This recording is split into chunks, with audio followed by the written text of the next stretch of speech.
Tijd voor mijn eerste gasten. In de jaren 80 verkochten deze mannen meer dan 15 miljoen platen. Je kent ze van wereldhits als Running in the Family en Lessons in Love. Hier zijn Mark King en Mike Lind op Level 42.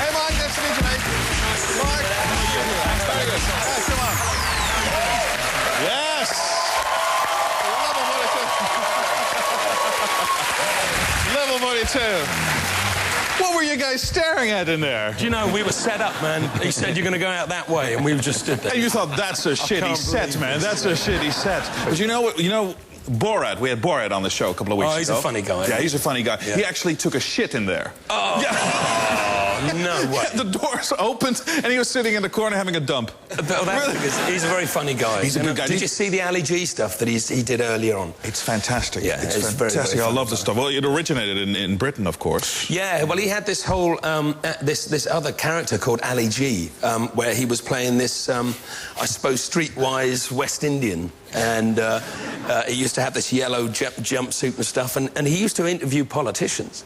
And he would fry them dead, and they'd be...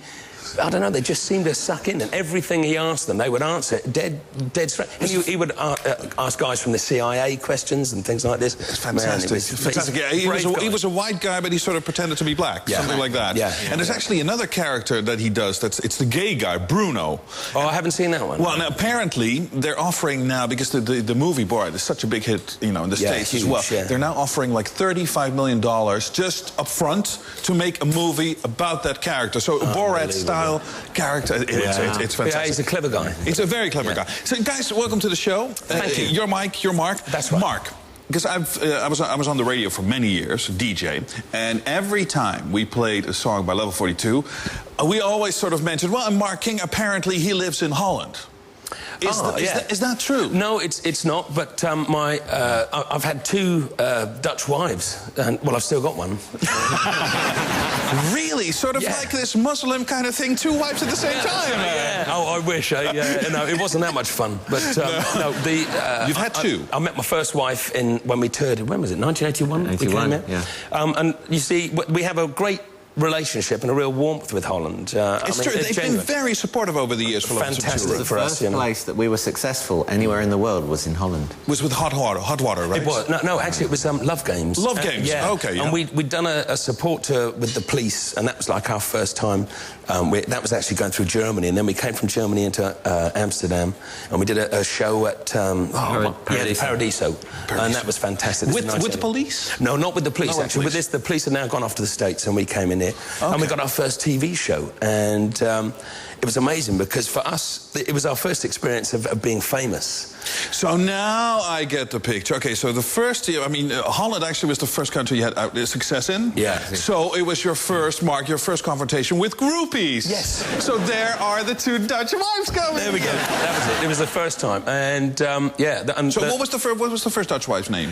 Her name was Pia. Pia. Pia, and she her wore last name? a string vest, and she wore a string vest. A string vest, really? Yeah. And that was good enough for me. You went for it. Anyway, we have 3 children together, and they're lovely kids. And my second Dutch wife, Ria. So you went from Pia to Ria. Hey, listen, I'm working my way through the alphabet. So we started with Pia, and now it's Ria? Yeah, and I've been with Ria now for 16 years, and we have another daughter too. But did you ever live here? Did you ever have a place here? No, we've never lived here, actually. Oh, okay. I've always lived... I actually live on the Isle of Wight, which is a little place down the bottom of the UK. Hey, tax haven. I wish it was. It's it isn't? No, it's not. No, well, it's not good. It's not. No, it's not like one of the Channel Islands. Oh, okay. No, this one is just a real pain in the arse to get to. Or that's the only thing about it. So that's it. So your wife Ria, and do you speak a bit of Dutch? Only bad words. Only bad words. Only bad words. Well, you've come on the right show, my friends. Throw them out, no problem. No, I can't do that. What do you know? Well, I just know some bad words. I think they're bad words. Well, tell me. Because they're always screamed at me. Try me out. I can't do this. I'm really? Sorry. No, it's not good because the children will watch this and they'll think Dad has a potty mouth, But somebody has taught you this, so... Yeah, the wife. Must be Ria or Pia or Whenever Sia, I do something wrong, or Tia, I hear a load of Dutch comes at me and I figure this is not good. But it's like godverdomme and stuff. Oh, godverdomme, yeah, but verdikke me, moeio, mafkees, and... these things. All across the dinner table. Beep, I just... Mafkees is not so bad. No, it's okay, but there are worse ones, you know. Vuile vieze teringleier, that's... Something like that? Is that... No. Oh, no, it's coming in now, I feel it. Oh, but you understood it? No, I don't understand too much. Maar je begrijpt het gewoon een beetje als we Nederlands praten. Je hebt 2 Nederlandse vrouwen gehad. No. Nee, no. It's gone. And to the Dutch... You know, to tell you, because we were thinking the other day, we were listening to something on the TV here, and they were talking in Dutch, and they were flying around, and then they kept... What was it they kept saying? There was one word. It was something... No. It was like an artist that we understood. Jim Morrison, yeah. Okay. And so they're going, Hilla van Half and Jim Morrison. And every time they said Jim Morrison, all the band went and looked up. And you think, this is what it's like being a dog. Because a dog just sits there, and you're going, la la la la la la la, Bruno. So it's what it must be like being a dog. Yeah, you just sort of, here goes, isn't it? Yeah. Well, that's fantastic. Well, we'll try and get a few more Dutch words out of you, Mark, later. Kijk even naar het fantastische verhaal van Level 42, want dit is echt een van de grootste bands uit de jaren 80 en begin jaren 90. Kijk eens. Kennis met een Britse band die in de jaren 80 maar liefst 30 miljoen albums verkocht. Wie was ook alweer de oprichter en leadzanger? Hallo, ik ben Mark King. Je kent mij van Level 42. Precies, Level 42, een wereldberoemde band die door een 19-jarige Mark King in 1979 werd opgericht. Samen met Mike Lindup. Level 42 werd bekend door een kenmerkende jazzfunk, zoals in Love Games, waarmee ze in 1981 doorbraken. Een internationale hit die in Nederland begon. We had this song called Love Games. And it was a hit here before it was a hit anywhere else. Ook met Something About You een paar jaar later scoorde Level 42 opnieuw hoog in de Europese hitparades. Hot Water uit 1985 was ook een grote hit en laat het typische Level 42 geluid horen. Mark King bewees met zijn zogenaamde slapen en plukken van de snaren een van de beste basgitaristen ter wereld te zijn. Of wat dacht je van Running in the Family? Dat in 1987 een gigantische hit is. Mark kreeg het liedje plotsklap in zijn kop. I was driving in London along the embankment and it just came into my head almost in its entirety, the verse, the tune. Running in the Family betekent de ommezwaai van jazzfunk naar pop. Ook Lessons in Love komt uit die periode en ging miljoenen keren over de toonbank. Bovendien was de titel van toepassing op Mark zelf, want hij trouwde in die jaren 2 keer. En beide keren met een Hollandse. My first wife was from Holland and my current wife is also from Holland. Level 42 is dus gek op Nederland en bleef nog tot het begin van de jaren 90 hits scoren. Zoals het opzwepende Heaven in My Hands. In de jaren 90 valt de groep uit elkaar. Maar sinds kort zijn de bandleden weer samen en hebben zelfs een nieuw album uit. Groot applaus voor een legendarische popgroep. Dames en heren, hier is Level 42.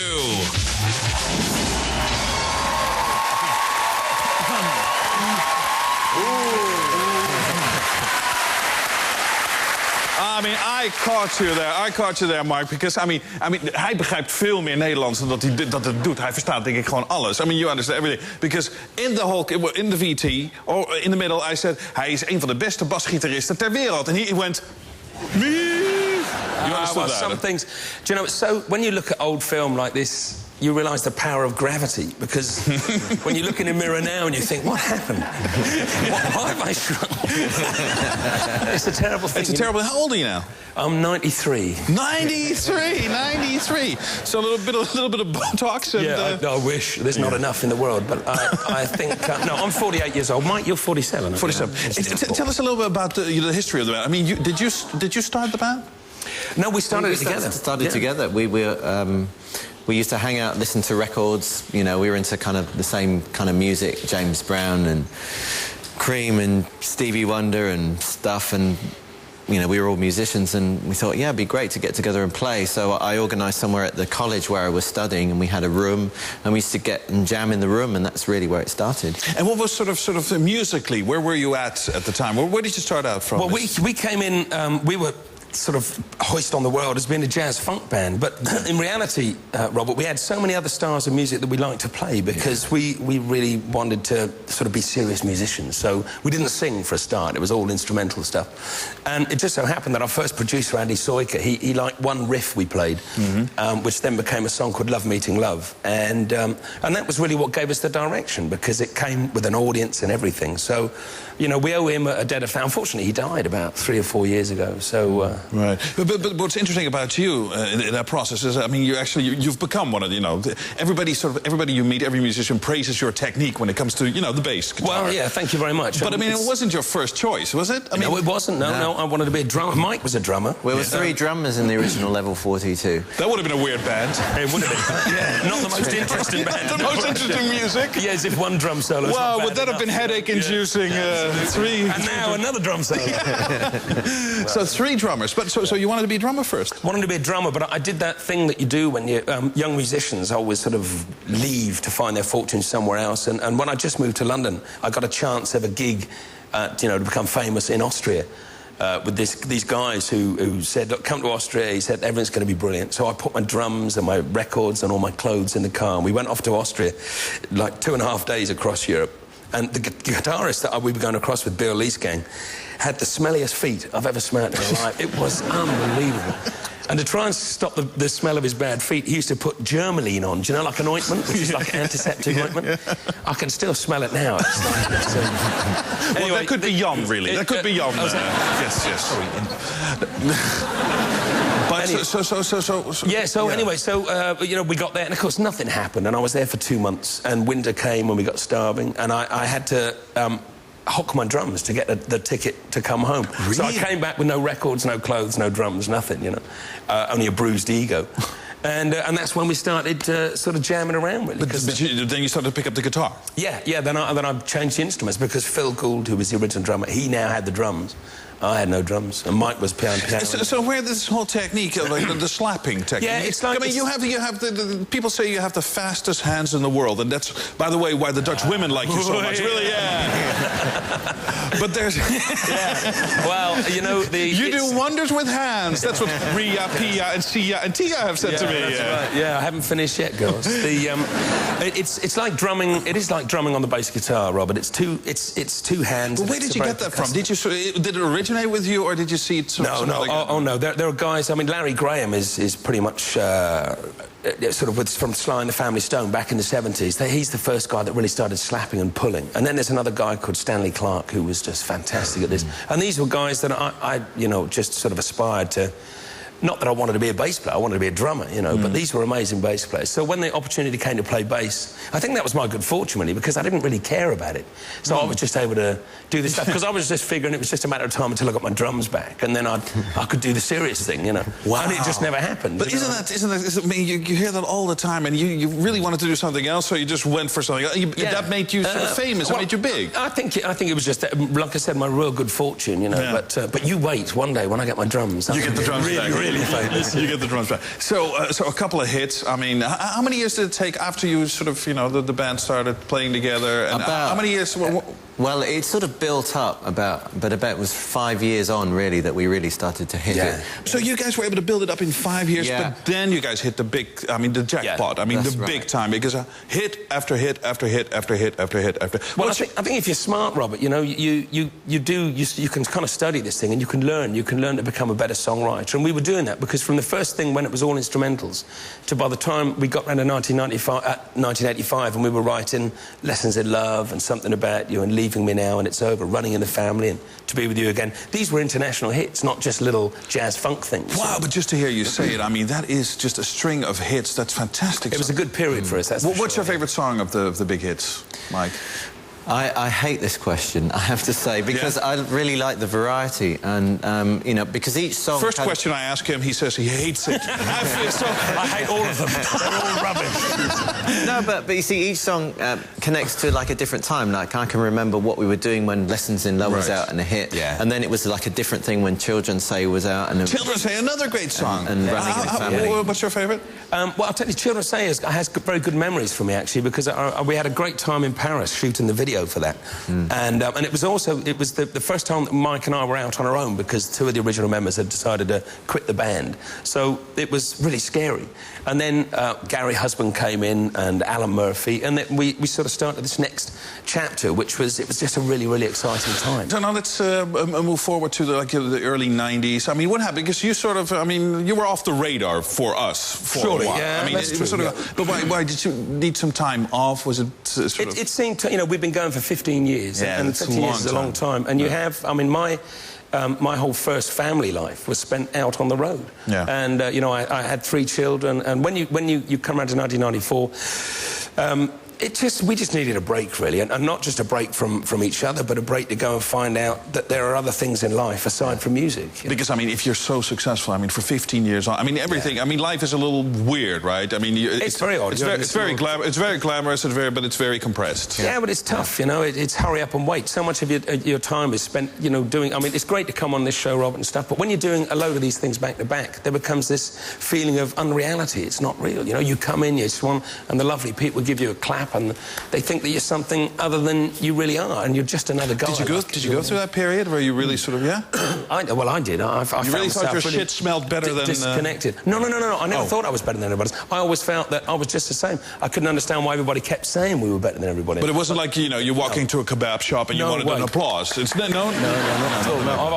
I can't stand that sort of thing, you know. Right. I know there are guys that, you know, I get the feeling, you know, that Elton John and your George Michaels and guys like this actually can't live outside of the spotlight. They love it. Right. It's what they live for. Yeah. And personally, I'm just the opposite, you know. So there must have been a great time to just, you know, step back a little bit. And, well, it was wonderful for me. Mike, I mean, that's where Mike's life started, I think, really. I think, yeah, because I came straight out of college. Level 42 started before I left college, so I didn't really know anything about, you know, the world. My life was album tour, album tour, album tour until '94, and suddenly... So what did you do? Did you do a lot of travelling?